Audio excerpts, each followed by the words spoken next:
जे सब्जेक्ट आहे ते सब्जेक्ट पत्रकार परिषद कोणत्या सब्जेक्टवर आहे हे सांगितलं होतं. आपल्याला माहीत असेल की मी उच्च न्यायालयात 2 PIL फाईल केली होती. एक PIL जे होती ते घाटीच्या संदर्भात होती. मग चीफ जस्टिसने जेव्हा ते PIL बघितली होती त्यांनी स्वतः सांगितलं होतं की इतके मोठे इश्यूज आहे याच्यामध्ये, आपण याचा स्कोप फक्त या जिल्ह्यापुरता ना ठेवता आपण सर्व महाराष्ट्राला याचा इन्क्लूड करू त्या PIL मध्ये. आता 3 दिवसापूर्वी 1.5 तास हायकोर्टात सुनावणी झाली आणि त्या सुनावणीमध्ये अनेक मुद्दे आणि अनेक मोठे निर्णय हायकोर्टाने दिलेले आहेत जे फक्त आज आपल्या जिल्ह्यापुरता ते नाही राहणार आहे, पण ते संपूर्ण महाराष्ट्राला त्याचा फायदा होणार आहे. विशेषकर हॉस्पिटल्सला आणि डॉक्टर्सला एक फायदा होणार आहे. सर्वप्रथम मी आपल्याला ओळख करून देतो. आमचे ॲडव्होकेट प्रसाद जरारे आहे जे माझ्या PIL मध्ये ते माझी मदत करत आहे ते, आणि अजून एक PIL आम्ही फाईल केलेली आहे तेही एक्सेप्ट झालेली आहे, त्याच्या बाबतीतही मी बोलतो. पण जे घाटीच्या संदर्भात आणि हॉस्पिटलच्या संदर्भात जे मी PIL फाईल केली होती, तर मी कोर्टासमोर एक मुद्दा उपस्थित केला होता. 2-3 वेळा ते मुद्दा उपस्थित केला होता की नवीन हॉस्पिटल्स सर्व जिल्ह्यामध्ये एक मेडिकल कॉलेज सुरू करण्याचा सरकारने निर्णय घेतलेला आहे आणि खूप अभिमानाने ते सरकारचे मंत्री हे सांगतो की आता आम्ही सर्व जिल्ह्यामध्ये आम्ही एक हॉस्पिटल सुरू करणार. प्रश्न हे येतो की हे हॉस्पिटल फक्त बिल्डिंगवर आणि मशिनरी खरेदी करून चालणार नाही. हॉस्पिटल चालवण्यासाठी तुम्हाला शिक्षक पाहिजे, तुम्हाला डॉक्टर्स पाहिजे, प्रोफेसर्स पाहिजे, असोसिएट प्रोफेसर्स पाहिजे आणि असिस्टंट प्रोफेसर्स पाहिजे. हे आहे का आपल्याकडे? तर स्पष्ट सांगतो की हे नाही आहे. कारण जे एक्झिस्टिंग हॉस्पिटल्स मेडिकल कॉलेजेस आपल्याकडे आहे त्याची अवस्था पण बघितलं तर सर्व मेडिकल कॉलेजेस जे राज्यामध्ये आहे त्याच्यामध्ये खूप मोठा तुटवडा आहे, खूप मोठी वेकेन्सी आहे. तर काय करायचं? एक मोठी बिल्डिंग बांधायची, कोट्यवधी रुपये त्याच्यावर खर्च करायचं. मग हॉस्पिटलला सुरू करण्यासाठी परमिशन कधी मिळतं? जेव्हा पहिले ते मेडिकल काउन्सिल ऑफ इंडिया, ज्याला आपण MCI म्हणायचं, त्याचं आता हे झालेलं आहे नॅशनल मेडिकल कमिशन. ते आता MCI राहिलेलं नाही आहे, ते NMC झालेलं आहे. ते NMCची टीम येतं आणि ते बघतं की ह्या हॉस्पिटलची बिल्डिंग तयार आहे, त्यांच्याकडे इक्विपमेंट्स कोट्यवधी रुपयांची खरेदी केलेली आहे. मग स्टाफ कुठे आहे? मग स्टाफचा कसा धंदा सुरू केलं होतं त्यांनी? अनेक वर्षापासून हे सतत सुरू होतं हे प्रयोग की हॉस्पिटलची बिल्डिंग तयार झाली, NMCची टीम येणार आहे, मग अंबेजोगाईकडून, धुलियाकडून, मग कोणत्या दुसऱ्या हॉस्पिटल मेडिकल कॉलेजकडून टीचर्सला टेम्पररी बेसिसवर फक्त ते NMCला दाखवण्यासाठी ते ट्रान्सफर करायचे. आता 13 मार्चला हे कमिशनरनी एक नोटीस पाठवली होती. त्याच्या अगोदरही मी कोर्टाला अनेक असे नोटिसेस दिले होतं. कोर्टाने दखल घेतली होती तरीसुद्धा यांची हिंमत बघा की 13 मार्चला त्यांनी एक नोटिफिकेशन काढलं आणि त्या नोटिफिकेशन, हे सगळं कॉपीज मी आपल्याला स्कॅन करून पाठवतो. त्या 13 मार्चच्या नोटीसमध्ये त्यांनी 35 डॉक्टर्सला कुठे पाठवण्याचा की परभणीला NMCची टीम येत आहे आणि आम्हाला त्यांना दाखवण्यासाठी की हे सगळे आमच्याकडे स्टाफ अवेलेबल आहे. मग कुठून तर अंबाजोगाई, नांदेड, लातूर, औरंगाबाद या ठिकाणाहून किती डॉक्टर्सना 35 डॉक्टर्सना तिथे तुरंत रुजू होण्याचे ऑर्डर्स देण्यात आले की तुम्ही तिथे जा, NMCची टीम येईल आणि मग तुम्ही परत आपल्या जे होम हे आहे त्याच्यामध्ये. मग 2 दिवसानंतर 15 मार्चला पुन्हा त्यांनी एक नोटिफिकेशन काढलं कमिशनरनी, वैद्यकीय शिक्षण आयुक्त, वैद्यकीय शिक्षण व संशोधन यांनी, आणि किती डॉक्टर्स आहेत त्याच्यामध्ये 47 डॉक्टर्स. ते 47 डॉक्टर्सला तुरंत सगळ्या डीन्सना आदेशित करण्यात आले की NMCची टीम येत आहे आणि हे NMC टीमला आपल्याला दाखवायचे आहे. त्यांनी त्रुटी काढली होती की आपल्याकडे डॉक्टर्स नाही आहे, तर आपण टेम्पररी बेसिसवर यांना शिफ्ट करत आहे. मग हे मुद्दा मी लोकसभेमध्ये पण उपस्थित केला होता की एक सरकारी डिपार्टमेंट दुसरा सरकारी डिपार्टमेंटला कशा चीट करत आहे. हे चीटिंगचा एक परफेक्ट एक्झाम्पल आहे. याच्यामध्ये 47 डॉक्टर्सला कुठे सांगण्यात आला की तुरंत त्यांना उस्मानाबादला पाठवा, कारण उस्मानाबादलाही NMCची टीम येत आहे. मग हे 47 डॉक्टर्स कुठले, तर आपल्या मेडिकल कॉलेजचे, अंबेजोगाई मेडिकल कॉलेजचे, जिथे ऑलरेडी खूप एक्झिस्टिंग स्टाफ हे आहे करते. आणि याच्यामध्ये खूप सारे डॉक्टर्स जे आहेत ते आमचे कॅन्सर हॉस्पिटलचे आहे, घाटी हॉस्पिटलचे आहे, हे सगळं. मग त्याच्या बाबतीत कोर्टाने खूप मोठी दखल घेतली, खूप सिरियसली घेतलं. आणि मी कोर्टाला हे सांगितलं आणि कशा प्रकारे मी सांगितलं की साहेब हे जे प्रयोग सुरू आहे हे सर्व हॉस्पिटल्समध्ये सुरू आहे. ते हॉस्पिटलची बिल्डिंग तयार करणार, कोट्यवधी रुपयांचे इक्विपमेंट्स खरेदी करणार आणि त्यांच्या NMCची टीम गेली तर ते हॉस्पिटल सुरू होत नाही. आणि त्यांना मी एक एक्झाम्पल दिलं. कोणता एक्झाम्पल दिलं, हे कुंजखेडाचा. मी कुंजखेडा कन्नड तालुक्यामध्ये घेतो. ते कुंजखेडामध्ये मी अनेकदा गेलं, अनेक प्रयत्न केले की हे मोठी बिल्डिंग तिथे उभे करण्यात आली आहे. कोट्यवधी रुपये त्याच्यावर आम्ही खर्च केलेले आहे. कोट्यवधी रुपये या बिल्डिंगवर खर्च केलेले आहे. मग सरपंचांनी मला पत्र दिले आणि त्यांनी सांगितलं की साहेब हे 9 वर्षापासून ते सुरू झाली होती. एक दिवसही हे बिल्डिंगचा उपयोग करण्यात आलेला नाही आहे. काय आहे तर ते उपकेंद्र आहे.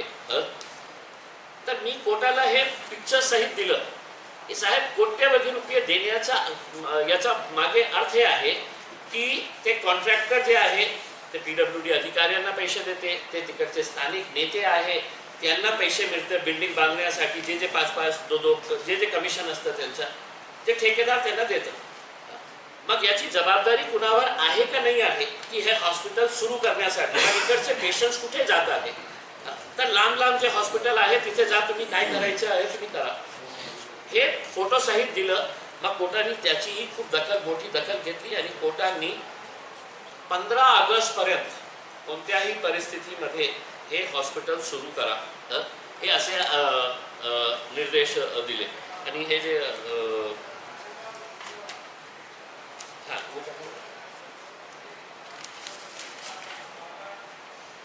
आणि हे जे डॉक्टर्सना शिफ्ट करण्याचं जे हे केलं होतं, आता त्याचा फायदा काय होणार आहे की कोर्टाने हे सांगितलेले आहे की हे जे आम्ही ऑर्डर देत आहे ते ऑर्डर याची कॉपी नॅशनल मेडिकल काउन्सिलला पाठवा आणि त्यांना सांगा की महाराष्ट्रामध्ये असे प्रकारचे हे धंदे सुरू आहेत, त्यांना दाखवा आहे. कोर्टाने जे हे केलेले आहे, such teaching and non-teaching staff are being moved out of the various government medical colleges and hospitals all over the state so as to be posted at the newly established medical colleges to create an eye wash. म्हणजे लोग उन NMC team की आंखों में धूल झोंकने का ये काम कर रहे हैं ताकि to seek a favorable report and get appropriate recognition for the newly established medical colleges and hospitals. त्यांनी हे सांगितलं की ऑलरेडी जे एक्झिस्टिंग आमच्या हॉस्पिटल्समध्ये स्टाफ कमी आहे, हे धंदे तुरंत थांबवायला पाहिजे. मग तिथे घाटीचे एक स्टाफ होतं, त्यांनी तुरंत येऊन असं सांगितलं सरकारी PPच्या काना की आमच्याकडचे जे डॉक्टर्स आहेत त्यांना रिलीव्ह करण्यात आलेलं आहे आणि त्यांना सांगण्यात आलेलं आहे की तुम्ही लवकर उस्मानाबादला आणि परभणीला तुम्ही रुजू व्हा टेम्पररी बेसिसवर. कोर्टाने ते थांबवले. कोर्टाने ते सांगितलं की तुरंत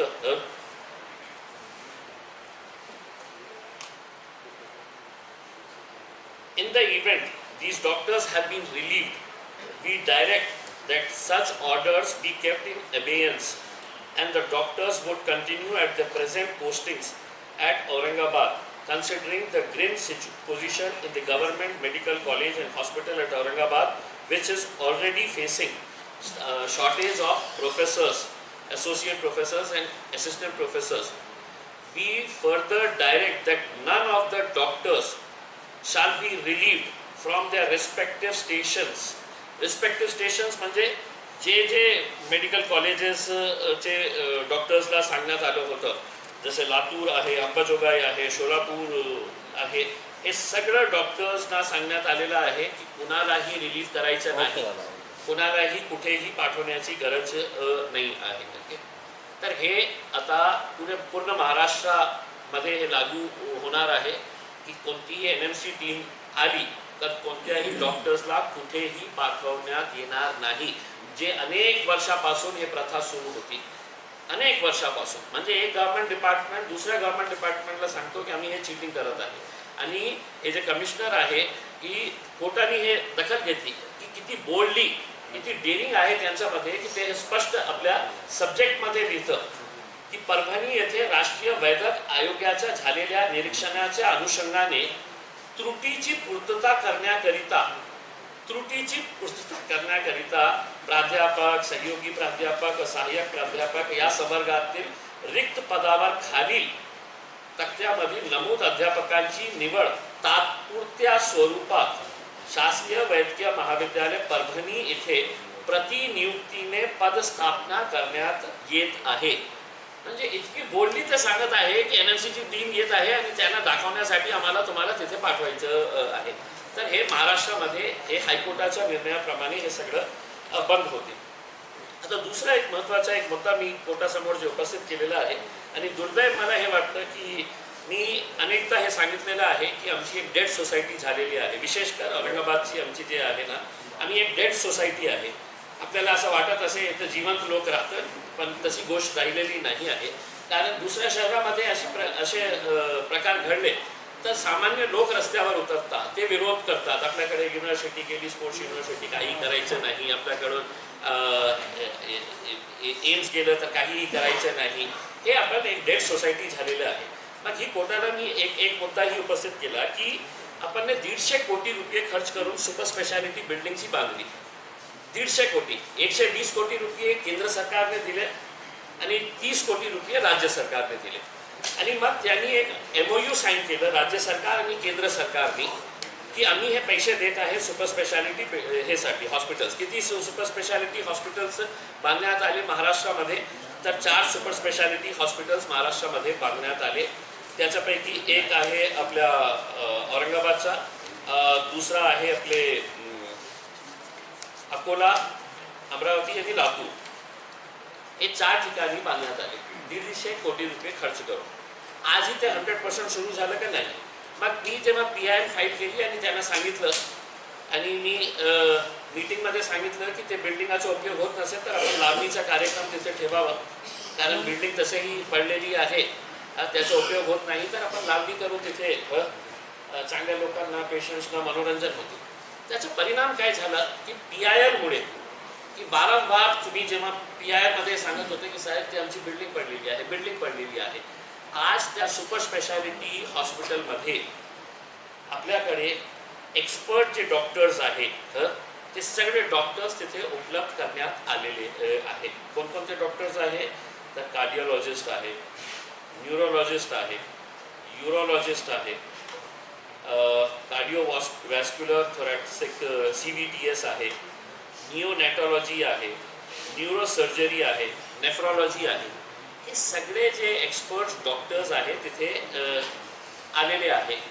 पण ते काय करत आहे सध्या? ते फक्त OPD करत आहे. गरीब पेशंट गेला की हो तुला किडनीचा ट्रान्सप्लांट करायचं आहे, आम्ही करू शकत नाही. तुला बायपास करायचं आहे, आम्ही करू शकत नाही.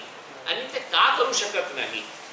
तर हे जेव्हा गिरीश महाजन साहेब इथे आले होते मागच्या कार्यक्रमामध्ये घाटीमध्ये, मग मी ते मुद्दा उपस्थित केला होता. त्याच्यानंतर त्यांनी 8 दिवसानंतर एक मीटिंग सगळ्या डीन्सची मुंबईमध्ये एक मीटिंग बोलवली होती, आणि त्या मीटिंगमध्ये सगळ्या डीन्सनं सांगण्यात आलं होतं की तुम्ही आपले रिपोर्ट्स आम्हाला सबमिट करा की तुमच्या हॉस्पिटलमध्ये किती कमतरता आहे आणि काय कमतरता आहे. मग त्यांनी हे सांगितलं की आमच्याकडे हे सगळे एक्सपर्ट डॉक्टर्स आहेत, आमच्याकडे कोट्यवधी रुपयांचे इक्विपमेंट्स धूळ खात पडत आहे, जे ऑपरेशनसाठी लागतात, पण ते आम्ही करू शकत नाही. कारण काय आहे की त्यांना नर्सिंग स्टाफ उपलब्ध करून देण्यात आलेला नाही आहे. नर्सेस त्यांना उपलब्ध करून देण्यात आलेला नाही आहे आणि त्यांनी स्पष्ट हे आपल्या डीनने जे रिपोर्ट दिलेली आहे, लवकरच नियमित नर्सिंग स्टाफ व इतर तांत्रिक मनुष्यबळ उपलब्ध होताच अँजिओप्लास्टी व आंतररुग्ण तसेच शस्त्रक्रियागार सेवा सुविधा रुग्णांसाठी कार्यान्वित करण्यात येईल. मग मी त्या डॉक्टर्सला भेटलो, जे एक्सपर्ट डॉक्टर्सला, की काय अडचण काय आहे. तर त्यांनी सांगितलं की साहेब काही नाही, आम्ही सकाळी येतो, OPD करतो आणि OPDचा आकडा किती आहे दर महिन्याला मागच्या 3 महिन्यामध्ये त्यांनीच आकडा दिलेले आहे.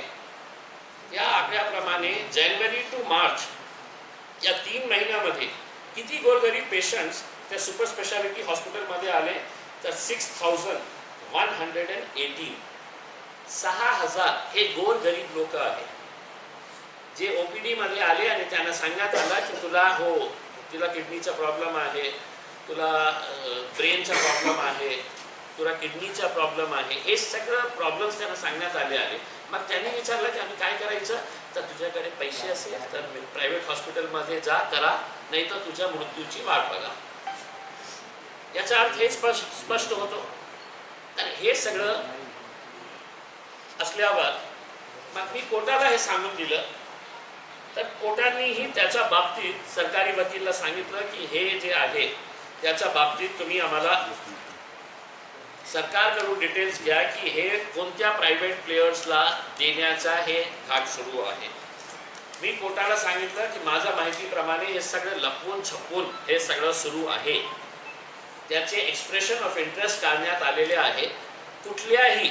आणि हे औरंगाबादकरांना लाज वाटायला पाहिजे की 3 जे सुपर स्पेशालिटी हॉस्पिटल्स आहे लातूर, अकोला, अमरावतीचे, एकही मोठ्या उद्योगपतींनी त्याच्यामध्ये हे केलं नाही, इंटरेस्ट दाखवला नाही. आमच्याकडे 6 उद्योगपतींनी इंटरेस्ट दाखवले की हे 150 कोटीची इमारत, इक्विपमेंट्स, डॉक्टर सहित चालवायला आम्ही तयार आहे. मग हे प्रायव्हेट एका त्यांच्या जवळच्या नातेवाईकाचं असेल किंवा कराड साहेबांच्या कोणत्या नातेवाईकांचा असेल, गिरीश महाजनच्या कोणत्या नातेवाईकांच्या मित्रांच्या जवळचा असेल. मग कशाला आपल्याला, मी कोर्टाला स्पष्टपणे सांगितलं की कोर्टामध्ये मी हे शब्द वापरले की साहेब सगळं एक्सपेरिमेंटल ग्राउंड जे आहे ते फक्त तुम्ही आमच्या शहराला कशाला हे करतो. आमच्या शहरामध्ये सगळे एक्सपेरिमेंट, सर मी म्हटलं की GTL कंपनी नावाची आली होती तेव्हा अजितदादांनी सांगितलं होतं की किती मोठी कंपनी आहे, कोट्यवधी रुपयांच्या चुना लावली शहराला आणि पडून गेली. मग समांतर आली, हेही आमच्या शहराला. मग आता हे नवीन हे प्रयोग. मग अडाणी साहेब ट्रान्समिशनसाठी कुठे, तर औरंगाबादच्या डिस्ट्रीब्युशनसाठी अडाणी साहेबांनी एक्सप्रेशन इंटरेस्ट हे केलेलं आहे. तर हे सगळं कशामुळे होत आहे की आपण एक डेड सोसायटी झालेली आहे. आता हे पत्रकार परिषद संपली की एका पत्रकार उभे राहणार आणि सांगणार तुम्ही आपल्या पत्रकार परिषदेमध्ये औरंगाबादचं नाव कशाला विचारतो, नवीन नाव आपल्याला माहीत नाही आहे का. कारण आपण हे डेड सोसायटी झालेली आहे. आपल्याला प्रमुख मुद्द्यांशी काही देणं घेणं नाही आहे. आपल्याला फालतू मुद्दे घ्यायचे आहे आणि त्या फालतू मुद्द्यावरही आपल्याला चर्चा करायची आहे. हे वास्तुस्थिती झालेली आहे आणि दुर्दैव आहे. मी सर्वांच्या बाबतीत बोलत नाही, पण हे खरी गोष्ट आहे की याच्या बाबतीत कोण बोलणार. ज्या लोकांनी मोठे मोठे मोर्चे काढले होते याच्या बाबतीत मला साथ द्यायला तयार आहे किंवा मला आदेश करा की तुमच्या सोबत मी यायला तयार आहे. याच्या बाबतीत काहीतरी निर्णय घ्या तुम्ही, नाहीतर उद्या गोरगरीब लोकांसाठी. मला माहीत आहे की इकडचे डॉक्टर कराड साहेब आपल्या भाषणामध्ये, एक भाषणमध्ये 10 वेळा सांगतो मी डॉक्टर आहे, मी डॉक्टर आहे, मी डॉक्टर आहे. बाबा तू डॉक्टर आहे, आपल्याला गरीब पेशंटची काळजी करायला पाहिजे. आणि हे आपण प्रायव्हेट प्लेयर्सला देण्याचा काय कारण आहे. आणि मग तुम्ही हे सांगणार नाही आम्ही ॲग्रीमेंट जेव्हा करणार तर असं ॲग्रीमेंट करणार की जे रेट्स आहे एक्झिस्टिंग रेट्स त्या रेट्सप्रमाणेच आम्ही हे प्रायव्हेट प्लेयर्सला हे देणार आहे. खरं आहे. हे जे प्रायव्हेट प्लेयर्स आलेले आहे त्याच्यामध्ये एकही सामाजिक संघटनेचा नाही आहे, एकही काही सोशल कॉजसाठी येत नाही आहे, ते धंदा करण्यासाठी येत आहे. आणि माझ्या माहितीप्रमाणे जे MRI असणार, CT स्कॅन असणार, जे पैसे पेशंट्सकडून किती आपल्याला घ्यायचे आहे, आज 50 रुपये असतील तर ते निर्णय घेतील त्याच्या बाबतीत. एक्सरे करायचे आहे तर ते निर्णय घेतील की नाही इतक्या पैशामध्ये आम्हाला परवडत नाही आहे. आणि मी आपल्याला आज सांगून देतो की जेव्हा हे होणार आणि होणार मी आपल्याला स्पष्टपणे सांगतो की हे सगळं होणार कारण त्याच्यामध्ये मिनिस्ट्रीचं इन्व्हॉल्वमेंट आहे, खूप मोठे लोकांचा इंटरेस्ट त्याच्यामध्ये आहे. तर मी फक्त आपल्याला सांगतो कारण मला माहीत आहे की माझी सोसायटी जी आहे ते कुठल्याही प्रकारचा त्याच्यावर रिॲक्शन देणार नाही. आपल्याला काय करायचे, आपल्याकडे तर पैसे आहे, आपण प्रायव्हेट हॉस्पिटलमध्ये जाणार गोरगरिबांसाठी, म्हणून ते आपल्याला काय करायचं आहे. तर हे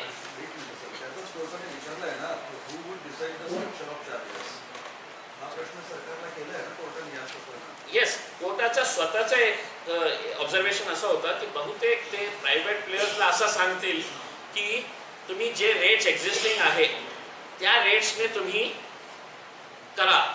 मी सांगितलं हो सर तसंच आहे, पण कोणीही त्याच्यामध्ये जे पैसे टाकणारे जे आहे ते सोशल आणि चॅरिटेबल कॉजला येत नाही आहे.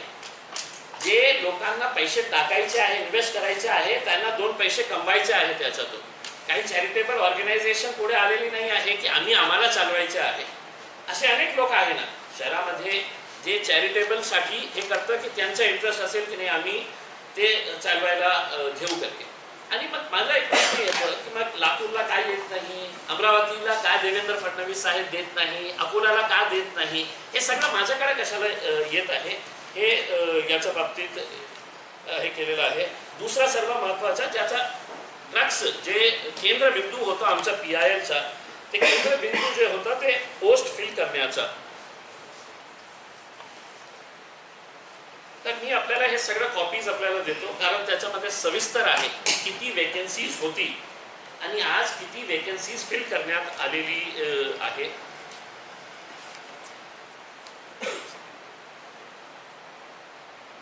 आता जे त्यांनी क्लास 3 क्लास 4च्या बाबतीत सांगितलेलं आहे की TCS भरणार आहे आणि TCSना आम्ही सांगितलेलं आहे की हे लवकरात लवकर भरा. हे सगळं मी काही रुटीन झालं होतं. कोर्टाला आम्ही हे सांगितलं की साहेब किती वर्ष चालणार,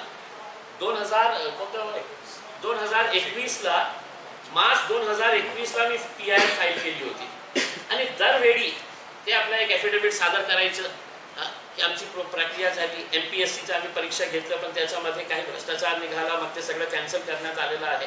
मी अनेकदा कोर्टाला सांगितलं की सामान्य गरीब लोकांना काय करायचे आहे की MPSCमध्ये फ्रॉड झाला, चिटिंग झाली, पैसे कोणी खाल्ले म्हणून ते कॅन्सल करायला. आता कोर्टाने जे ऑब्झर्वेशन केलेलं आहे पोस्टच्या बाबतीत, तर त्यांनी हे सांगितलेले considering orders past since 4th May 2021 onwards, we are now constrained to issue directions to the government by way of an ultimatum that the above mentioned vacancies, especially amongst doctors, shall be filled by 31st October 2023. आम्ही ultimatum देत आहे सरकारला. आम्ही अनेक orders pass केलेले आहे, त्याची अंमलबजावणी होत नाही आणि तर आज आम्ही एक डेट फिक्स करत आहे. कोणत्याही परिस्थितीमध्ये डॉक्टर, असोसिएट प्रोफेसर्स आणि असिस्टंट प्रोफेसर्सची आम्ही तुम्हाला एक शेवटची तारीख देत आहे की 31 ऑक्टोबर 2023 पर्यंत. मग त्याच्या पुढे कोर्टाचं ऑब्झर्वेशन बघा. We are striking a note of caution that we would not entertain a request for extension of time. आम्ही तुम्हाला सूचित करतो, आदेशित करतो की कोणत्याही परिस्थितीमध्ये आम्ही या टाईमला म्हणजे 31 ऑक्टोबरला आम्ही एक्सटेन्शन देणार नाही. We are constrained to do so after considering that all our earlier orders repeatedly passed, repeatedly requesting the state government to fill in the post though have been complied with to quite an extent, but the above stated vacancies need to be filled in. आणि खूप मोठे सारे हे vacancies त्याच्यामध्ये त्यांनी उल्लेख केलेले आहे. मग त्याचा एक अल्टिमेटम देण्यात आलेला आहे आणि जे क्लास 3 आणि क्लास 4 च्या बाबतीत ही त्यांनी कोर्टाने एक डेट दिलेली आहे. क्लास 3 आणि क्लास 4 हां, हे जे ऑक्टोबरपर्यंतची आहे ते professors, associate professors and assistant professors. आणि आता हे जे आपल्याकडे जे ॲफिडेव्हिट त्यांनी सांगितलेले आहे तेही त्याची कॉपी मी आपल्याला पाठवतो. आनंद मला याच्या बाबतीत हे आहे की तुमच्या खासदार जे आहेत त्या खासदाराच्या PIL-मुळे आज हजारोंच्या संख्येने हे पोस्ट पूर्ण महाराष्ट्राच्या हॉस्पिटल्समध्ये भरणार आहे. आणि ते जेव्हा हे सरकार आपल्याला पत्र पाठवते, कोर्टाला पत्र पाठवते, ते याच्यामध्ये उल्लेख करतं विषय जनहित याचिका क्रमांक 46/2021 श्री सय्यद इम्तियाज जलील विरुद्ध महाराष्ट्र शासन. मग फक्त आपल्या जिल्ह्याच्या बाबतीत नाही बोलतो. क्लास 3 आणि क्लास 4ची आता जे वेकन्सीच्या बाबतीत कोर्टाने जे एक डेट दिलेली आहे त्याच्यामध्ये किती पोस्ट फिल करणार आहे हे येणाऱ्या 3 महिन्यामध्ये, तर ते टोटल 10,900 क्लास 3 आणि क्लास 4ची पोस्ट हे सगळं भरण्यात येणार आहे. क्लास 3 आणि क्लास 4चे एम्प्लॉईजचे. तर हे आपल्याला खूप हे क्लास 3 आणि क्लास 4ची जे आहे ना ते 3 महिन्याची कालावधी त्यांनी दिलेली आहे की 3 महिन्यामध्ये ते हे सगळं पोस्ट त्यांनी भरावं म्हणून. आता आदेश दिलेला आहे, त्याची डेट पण आहे, त्यांनी डेट दिलेली आहे क्लास 3 आणि क्लास 4ची. ते सगळं नाही का मतलब आपल्याला नाही का हे मी स्कॅन करून पाठवतो, कारण हे सगळं महाराष्ट्राचं आहे. आपले जे विशेषकर जे न्यूजपेपर्सचे जे कॉपीज आहे तर त्यांनी हे सगळं सांगितलेले आहे की आतापर्यंत आम्ही किती भरलेले आहे आणि किती वेकन्सीज आहे.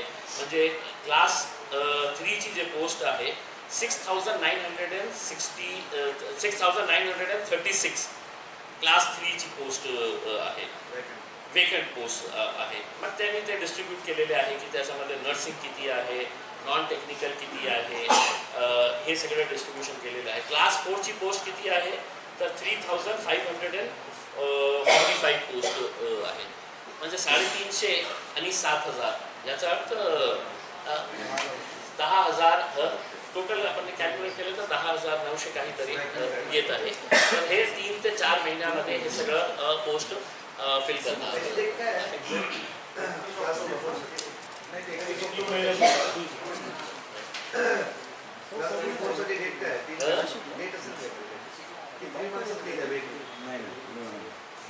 डेट आहे ते बघून मी आपल्याला सांगतो, कोर्टाने डेट पण दिलेली.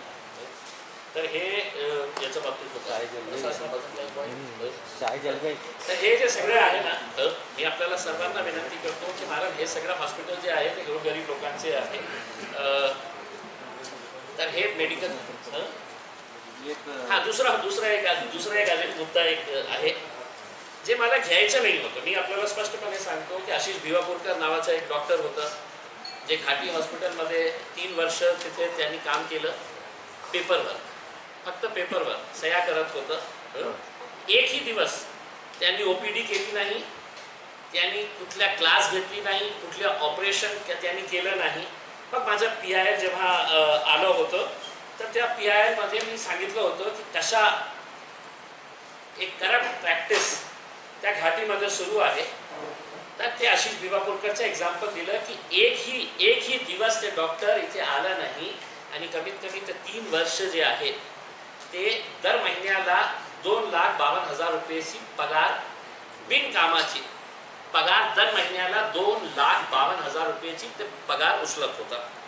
मग मी कोर्टाला स्पष्टपणे विथ एव्हिडन्सेस दिलं होतं की त्याचं कुठेही एकही OPD नाही आहे.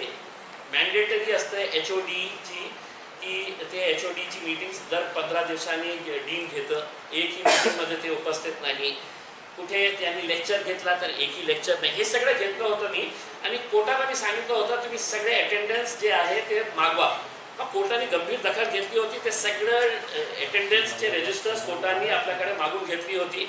मग त्या अटेंडन्समध्ये 2 वर्षाची जे सिग्नेचर्स होती आशिष भिवापूरकर साहेबांची, तर सगळ्या लास्टमध्ये एक ही पेन सेट आणि घाईघाईने ते इतकं सिग्नेचर्स करून टाकले होते की संडेलाही साईन केली होती आणि जे सरकारी सुट्टी होती त्या दिवशी त्यांनी साईन केली होती. आणि मी स्वतः कोर्टाने सांगितलं, अरे इतना प्रॉब्लेम नहीं, तो संडे के दिन भी आ रहा है डॉक्टर. हे कोर्टाचे ऑब्झर्वेशन होते. गव्हर्नमेंट हॉलिडेलाही. मग हे पैसे कुठे गेले होते, कोणी दिले होते त्याला? मग घाटीमध्ये एक त्यांचं हे आहे का नाही आहे की घाटीमध्ये काम करणारा तिकडचे जे डीन आहे त्यांचाही सगळ्यांचा हे सहभाग होता की बाबा 2 आपण तुला देणार, तू 1 लाख ठेव, 1 लाख आपल्या स्टाफला आपण वाटू, 50,000 याला आपण हे करू. हे सगळं रॅकेट. असं नाही होऊ शकत ना की सॅलरी इथून निघतं, मेडिकल कॉलेज औरंगाबादहून सॅलरी निघतं, ते औरंगाबादला कधी आलंच नाही. आणि हे मग कोर्टाने त्याची एक इन्क्वायरी लावायला सांगितलं आणि त्यालाही म्हणजे अनेक वेळा. मग मला हे नाही का हे मुद्दा मी म्हटलं की माझा ते मेन फोकस आहे ते ओव्हरऑल मी इंडिव्हिज्युअलवर कशाला जॉब करते. मग त्यावेळेची जे डीन मॅडम होते येरेकर मॅडम, त्यांनी एक ॲफिडेव्हिट कोर्टाला फाईल केली आणि तिने ॲफिडेव्हिटमध्ये सांगितले की हे डॉक्टर रेग्युलरली आमच्याकडे यायचं, OPD करायचे, ऑपरेशन करायचे, हे सगळे ॲफिडेव्हिट त्यांनी दिले. मग मी कोर्टासमोर उभे राहून हे सांगितलं होतं की इधर आय एम टेलिंग लाईज, मी खोटं बोलत आहे ऑन ॲफिडेव्हिट, किंवा हे dean madam, respected dean madam जे आहे ते खोटं बोलत आहे. आमच्या दोघांपैकी जे खोटं बोलणार असेल त्याच्यावर सक्त कारवाई व्हायला पाहिजे. मी कोर्टाला सांगितलं होतं आणि त्यांनीही सोन ॲफिडेव्हिट केलेलं आहे की ते येत होतं आणि मी म्हणत आहे की एकही दिवस ते आलं नाही. मग त्याची इन्क्वायरी कोर्टाने लावली. मागच्या अनेक मीटिंग्समध्ये ॲफिडेव्हिट एक हे यायचं सरकारकडून की त्याची इन्क्वायरी सुरू आहे करते. मग 2 वर्ष होऊन सुद्धा तुमची अशी काय इन्क्वायरी करत आहे की त्याचं. मग मी मागच्या मीटिंगमध्ये कोर्टाला सांगितलं की इधर हे डॉक्टर जे आहे हे इतकं पॉवरफुल आहे की त्याच्यामध्ये इतकी हिंमत आहे की ते इन्क्वायरी ही ते थांबवू शकेल, इतकं पॉवरफुल आहे. किंवा त्याच्यावर कुणाचा मोठा हात आहे की कोर्टाने सांगितल्या आदेशानंतर ही त्याची रिपोर्ट येत नाही. मग त्यांनी हे सांगितलेलं आहे की as far as the department inquiry being conducted, that the inquiry is now in its final stage. मग हे फायनल स्टेजवर जे काही इन्क्वायरी, आणि मी आपल्याला प्रामाणिकपणे सांगतो, मी आजपर्यंत हे डॉक्टरला भेटला नाही, कोण आहे काय आहे. ते मुंबईला राहत होतं, मुंबईला प्रॅक्टिस करत होता, इथे फक्त पगार त्याची निघत होती 2,52,000 रुपये प्रति महिना. किती लोकांची इतकी सॅलरी असेल बिनकामाची 2,52,000 रुपये. तर कोण आहे ते? एवढ्या काळात तुम्ही शोधला असेल नाही, हे मुंबईला राहत होते. आता सांगितलं पण कोण व्यक्ती आहेत, कुणाचा हात पाय, आता त्याचं कनेक्शन कुठे मुंबईला होतं का इथे सगळं एक रॅकेट तयार करण्यात आलं होतं. आणि मी जेव्हा रिपोर्ट येईल मी स्पष्टपणे कोर्टाला एक विनंती करणार आहे की जे डीन होतं ते आहे तर त्यांच्या सॅलरीतून काही पैसे कापण्यात यावे. तिकडचं जे स्टाफ आहे ते कमीत कमी पगार त्या घेणारा स्टाफ असेल ते क्लर्क का होऊ देणं, कमीत कमी त्यालाही शिक्षा व्हायला पाहिजे. त्याची 1 वर्षाची, 2 वर्षाची, 6 महिन्याची त्याचीही पगार कापण्यात यावे. कारण एक नेक्सस आहे. नाही तर काय मेसेज जाणार आहे समाजामध्ये की इतकं मोठं चिटिंग होऊन हायकोर्टाला गेल्यावरही काही होत नसेल तर हे दुर्दैवच आहे. हे डॉक्टर एकटाच आहे का आणखी सर्चिंग असं मला माहित नाही आहे. माझ्या शहरामध्ये एक भेटलं, दुसऱ्या शहरामध्ये असेल तर सांगा, मी पुरावे सहित. तुम्ही असं सर्चिंग करायला पाहिजे. बोला, तुम्ही फार ऍक्टिव्ह MP आहात. डेट सोसायटी मधले ऍक्टिव्ह MP आहात. डेट सोसायटीतला ऍक्टिव्ह MP आहे, हे खरी गोष्ट आहे. आणि मी जेव्हा बोलतो ना, आपण ही त्याचा विचार करा की आज जेव्हा मी हे बोललो की सुपर स्पेशालिटी आपण प्रायव्हेट प्लेयर्सला देणार आहे, या शहरातले या जिल्ह्यातले सगळं जे पुढारी आहे ते सगळं हेच म्हणतील, नाही ते बरोबर चाललेलं आहे.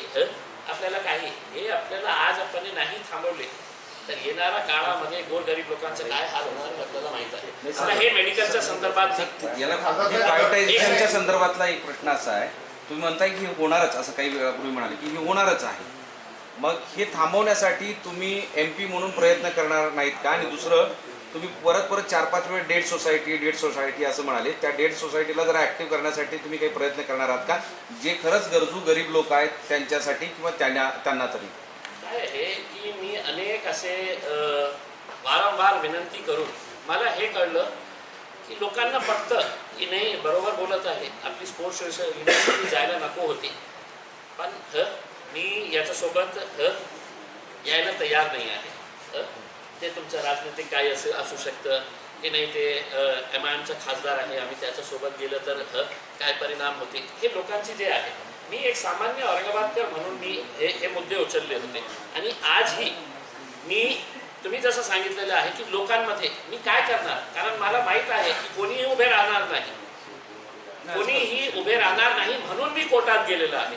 मला हे माहीत तुम्ही असतं. सोसायटीतल्या अशा ज्या लोक आहेत त्यांना हे खरे प्रश्न मांडायचे, ती अडचणी पुढच्या काळात येऊ नये म्हणून लोकांची मदत करायची, असे अनेक लोक आहेत, वेगवेगळ्या सेक्टरमधले आहेत, कोणी संघटनेचे आहेत, कोणी संस्थांचे आहेत, कोणी पॉलिटिकल पर्सन आहेत, वेगवेगळ्या पॉलिटिकल पार्टीजमधले लोक हेल्थ संदर्भात खूप चांगलं काम करत आहेत. त्यांना म्हणजे शिवसेनेचा गट आहे, भाजपचा गट आहे, बरेच कार्यकर्ते घाटीच्या परिसरात फिरतायत. मग असे मी उदाहरण सांगतो, अनेक कार्यकर्ते आहेत, त्यांना पार्टी सोडून, राजकारण सोडून एकत्र आणण्यासाठी तुम्ही नाही प्रयत्न करणार का? म्हणजे उगाच केवळ पत्रकार परिषद घेऊन हा मुद्दा लोकांसमोर मांडायचा आणि सोडून द्यायचा असं होऊ नये. आपल्या वतीने हात जोडून माझ्या शहरातले सगळे पुढाऱ्यांना हात जोडून विनंती करतो, हे गोरगरिबांचा मुद्दा आहे. तुमचे अनेक कार्यकर्ते घाटीमध्ये वावरत असतात, पण काय असतं की बिल्डिंग कुठे तयार करण्यात येत आहे, 14 कोटी रुपयेमध्ये आपल्याला हे जे डागडुकीसाठी 14 कोटी DPDC मध्ये आलेले आहे, त्याच्यामध्ये आपल्याला काही मिळतं का? हे सगळं जे चाललेलं आहे आपल्या, तुम्ही जसं सांगितलेले आहे, आता हात जोडून विनंती करतो की हे डेट सोसायटीमधले काहीतरी हे सिद्ध करण्यासाठी की नाही आमच्यामध्ये प्राण आहे, आम्ही जीवित आहे, आम्ही अन्यायाचा विरोध लढणार आहे, तर तुम्ही आंदोलन उभे करा. मी एक सामान्य नागरिक म्हणून तुमच्या सोबत यायला तयार आहे, सामान्य नागरिक म्हणून यायला तयार आहे. राजनैतिक पुढारी जे आहे, जे घाटीच्या बोर्डवर आहे, घाटीचा निर्णय जेव्हा होतो काय काय तिथे होणार आहे त्याचा एक बोर्ड सरकार हे केलेलं आहे, त्याच्यामध्ये आमदार लोक आहे, आपले या शहरातले आमदार आहे. हे मुद्दा त्यांनी उचलला पाहिजे होतं. हे तर सगळं गपचूप लपून छपून सगळं चाललेलं आहे ना, त्यांनी हे आवाज उठवायला पाहिजे होतं. म्हणून मला माहित आहे की कोणी येणार नाही म्हणून मी कोर्टात गेलेलं आहे. आजही काही जीवित लोक असेल तर त्यांनी हे सवाल ये है सर कि नामांतरितला एक बड़ा कैंडल मार्च आपने खड़ा किए थे, वो मतलब वो नजरअंदाज नहीं हो सकता, वो कोर्ट में भी इसकी चर्चा होगी, कल बात निकलेगी. फिर ये हॉस्पिटल के लिए एक ऐसा जन आंदोलन आप आगे आके क्यों नहीं खड़ा कर सकते? ऐसा कैंडल मार्च दवाखाने के लिए देखिए, मैं आज भी बोल रहा हूँ कि मैं करने के लिए तैयार हूँ, लेकिन आप ये क्यों उम्मीद कर रहे हैं हर मुद्दे के लिए है तो एक ही पॉलिटिकल पार्टी उठेगी और आवाज उठाएगी, एक ही पॉलिटिकल पार्टी का खासदार उठेगा और आवाज उठाएगा करके? हम तो इसको जन आंदोलन अगर बनाने के लिए तैयार है. मैं तो आपसे हाथ जोड़कर विनंती कर रहा हूँ, ऐसे सामाजिक संगठन, ऐसे राजनीतिक पक्ष अगर सामने आते हैं और ये कहते हैं कि हम एक आंदोलन इसके खिलाफ हम खड़े करेंगे उसमें, तो आप बोलिए, या तो मेरे नेतृत्व के अंदर आइए या आप अपना नेतृत्व करिएगा उसमें, मैं करने के लिए तैयार हूँ. लेकिन हम अगर इसको आप कहेंगे कि नहीं साहब आपने तो वहाँ पे बैठे थे ना, अब यहाँ पे भी आप बैठो ना करके उसमें, नाही तो अजेंडा अलग होता. असं झालंय का इम्तियाज जलील? मैं आपको इसके बावजूद भी बोला हूँ कि मैं कोर्ट में जाने के बावजूद भी ये होने वाला है. तो जब मुझे मालूम है कि ये सब होने वाला है घाटी के अंदर, तो मैं तो आपको सिर्फ जगाने की कोशिश कर रहा हूँ.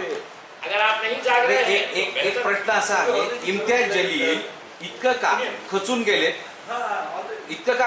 कारण त्यांनी जर पुढाकार घेतला तर सगळेजण एकत्र येऊ शकतात असा विश्वास का गमावलाय? कारण काय नेमकं असं वाटतंय का की औरंगाबादच्या नामांतर विरोधातल्या आंदोलनामध्ये तुम्हाला फारसं यश मिळालं नाही म्हणून तुम्ही खचून गेलात. जिल्ह्याचे लोकप्रतिनिधी आपणच आहात, तर मग थांबा ना. जिल्ह्याच्या प्रश्नावर आपण का नाही नाही तुम्ही खचून का गेलात सर? खचून का गेलात? खचून नाही आपण का मागे- नाही, खचून नाही. मी आपल्याला एक उदाहरण देतो.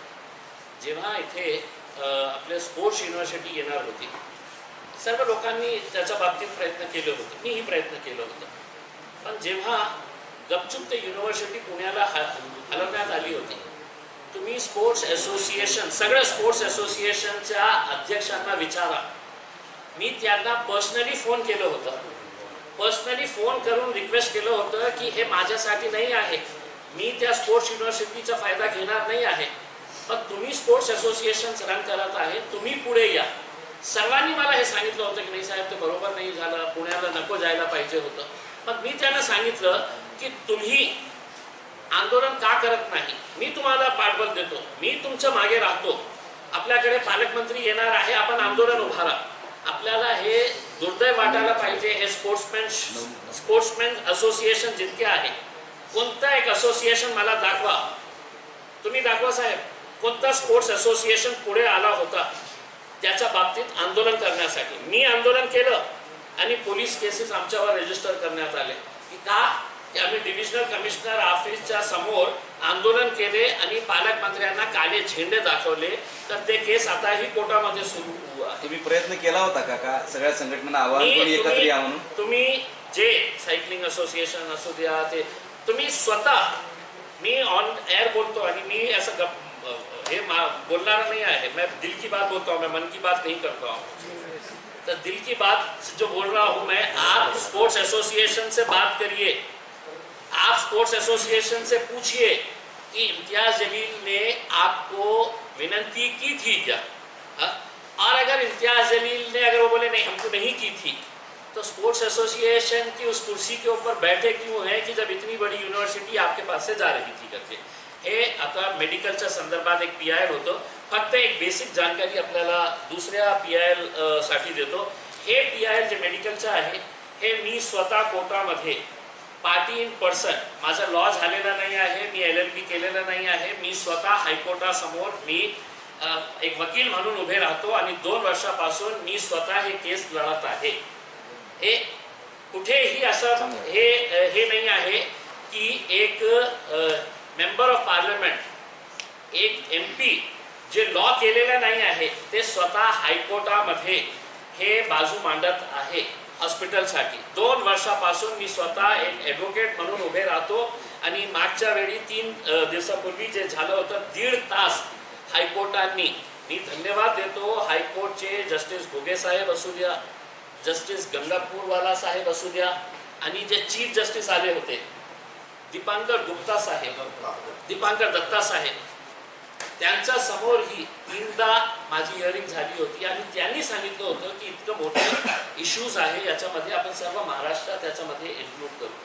तर मला वाटतं की पत्रकारांसाठी ही एक, तुमच्यापैकी एक पत्रकार खासदार झाल्यानंतर काय करू शकतं हे एक उदाहरण आहे. तर दुसरा एक प्रश्नाचं उत्तर, त्याचं प्रश्नाचं उत्तर नाही, ऐका ना, एक प्रश्नाचं उत्तर ऐका ना, ऐका, प्रश्न आहे मी सांगतो.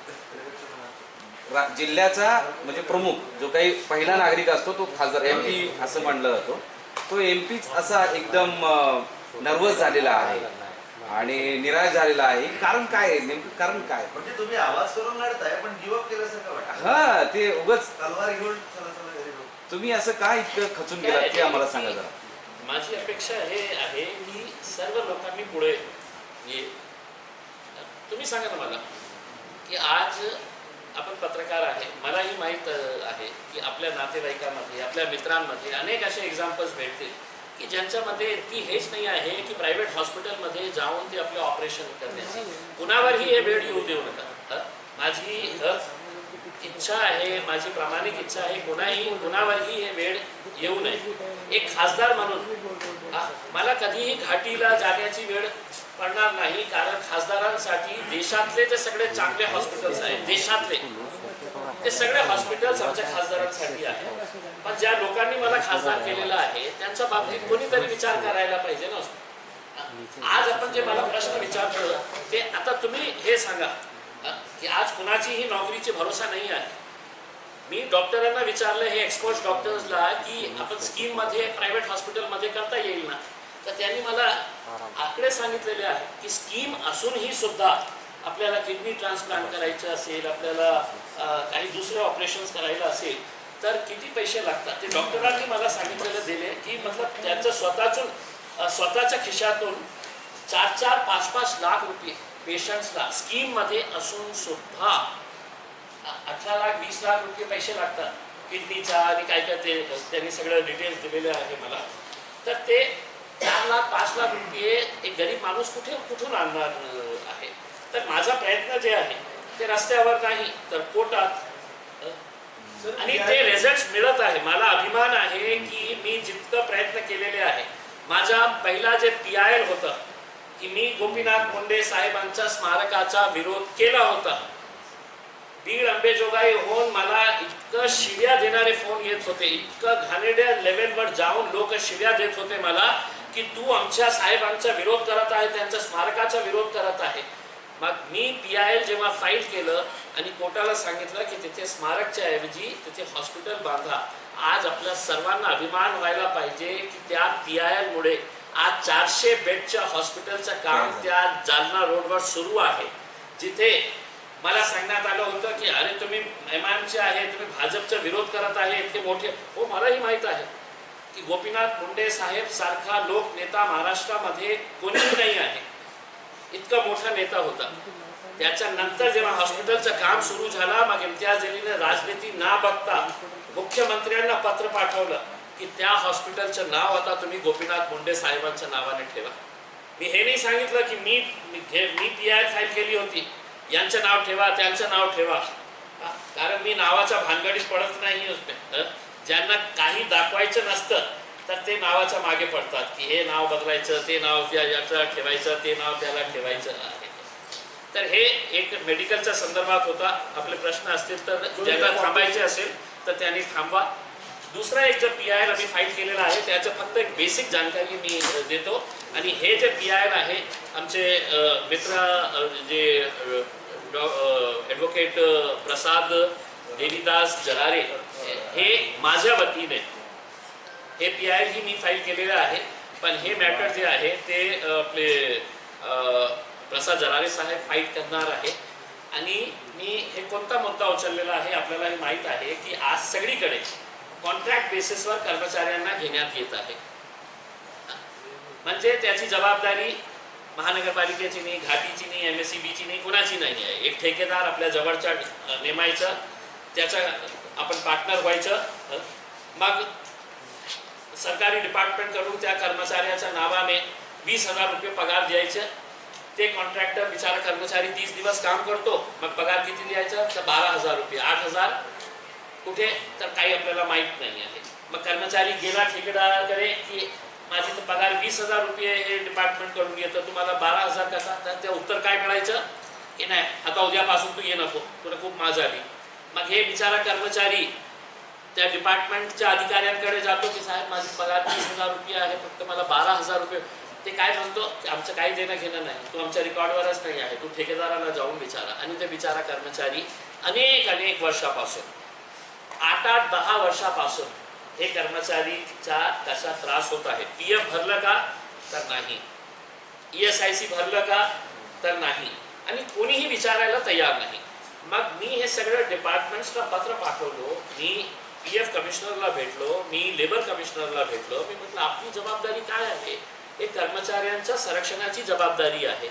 मी म्युन्सिपल कमिशनरला भेटलो की तुम्ही हे सांगू शकत नाही कर्मचाऱ्यांना की हे आमची जबाबदारी नाही आहे, कारण लेबर ॲक्ट प्रमाणे द प्रिन्सिपल एम्प्लॉयर जे आहे त्याची जबाबदारी असतं की हे ठेकेदार त्या कर्मचाऱ्याचा PF, ESIC, मेडिकल इन्शुरन्स हे सगळं भरत का नाही भरत आहे. पण कोणीही विचारायला तयार नाही आहे. उदाहरण दिलं तर महानगरपालिकेमध्ये दर महिन्याला 6 कोटी रुपयाचं बिल निघतं त्या ठेकेदाराचं. मग एकदाही महानगरपालिकेने विचारलं का की ते 6 कोटी रुपये महिन्याला जे जात आहे त्याचं PF ते भरत आहे का? मग मी इतकं सारे डॉक्युमेंट्स तयार केले. अनेक लोक, आम्ही एक आंदोलनही उभं केलं होतं डिव्हिजनल कमिशनर ऑफिसच्या समोर, एक कंत्राटी कामगारांच्या, आणि सगळीकडे हे सुरू आहे. हे सगळं डिटेल्स आम्ही काढलं आणि ते आता प्रसाद जरारे साहेब आपल्याला थोडी माहिती त्याच्या बाबतीत देते. सर एवढंच तुमचं एक बाईट. नाही हे एक सेकंड, हे कोणकोणते डिपार्टमेंट्स आहे हे एक मिनिटाचं 2 मिनिटाचं देतो. बाईट पाहिजे होतं. ते नंतर देता येईल सर. एक सेकंड. या PIL मध्ये जे आहे जितके पण औरंगाबाद जिल्ह्यातील शासकीय कार्यालय आहे, डिव्हिजनल कमिशनरेट, डिस्ट्रिक्ट कलेक्टर, त्याच्यानंतर Aurangabad municipal corporation, Aurangabad smart city, BSNL, CIDCO, त्यानंतर EPFO ऑफिस, त्याच्यानंतर केंद्र शासनाचे पण काही जे लेबर डिपार्टमेंट आहे, स्टेट गव्हर्नमेंटचं लेबर डिपार्टमेंट, यांना पार्टी करण्यात आलं आहे. आणि गेल्या 2 वर्षामध्ये या रिस्पेक्टिव्ह ऑफिसेसमध्ये ज्यांनी ह्या सगळ्या गोष्टी मॉनिटर करायचं, त्याच्यामध्ये जो काही करस्पॉन्डन्स खासदार साहेबांनी त्यांच्याशी केलेला आहे, त्यामध्ये जे प्रिन्सिपल एम्प्लॉयर्स आहेत, औरंगाबाद म्युन्सिपल कॉर्पोरेशन, वेगवेगळ्या नगर परिषद या क्रॉनिक डिफॉल्टर्स आहे असं त्यांनी रेकॉर्डवर दिलेलं आहे. आणि त्या पर्टिक्युलर कॉन्ट्रॅक्च्युअल एम्प्लॉईजचे जे काही मॉनिटरी बेनिफिट्स आहेत ते मॉनिटरी बेनिफिट्स पे करण्यापासून ते वारंवार त्यांची दिरंगाई झालेली आहे असं रेकॉर्डवर आलेलं आहे. या सगळ्या गोष्टी ज्या आहेत त्या कोर्टासमोर आपण मांडलेल्या होत्या. आणि त्या व्यतिरिक्त गेल्या 2 वर्षामध्ये जो काही पाठपुरावा आपण संबंधित कार्यालया जो केलेला होता तो पण कोर्टासमोर ठेवलेला होता. आणि कोर्टाने याच्यामध्ये एक पब्लिक कॉज इन्व्हॉल्ड आहे. डिफरंट लेबर लॉज, ESIC, PFचे जे व्हायलेशन आहे याच्या संदर्भात नोंद घेऊन संबंधित सगळ्या कार्यालयांना नोटीस काढलेली आहे.